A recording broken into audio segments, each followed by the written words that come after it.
ረጅም ጊዜ ተጀምሮ ሳይጠናቀቅ የቆየው የወልቂጤ ቃጥባሬ ቀረምሳ የጠጠር መንገድ በማጠናቀቅ ለአገልግሎት ክፍት ማድረግ መቻሉን ተገለጸ።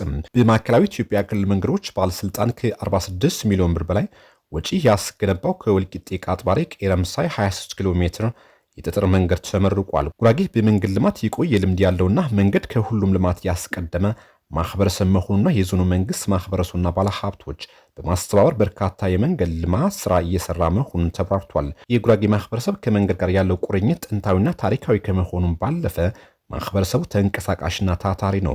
ህዝቡ መንገድ አጠቃላይ ኢኮኖሚ የደም ስር መሆኑን አስቀድሞ መገንዘብ ከጥንት ጀምሮ በራሱ አቅም ከፍተኛ መንገድ የገነባ ማህበረሰብ ነው።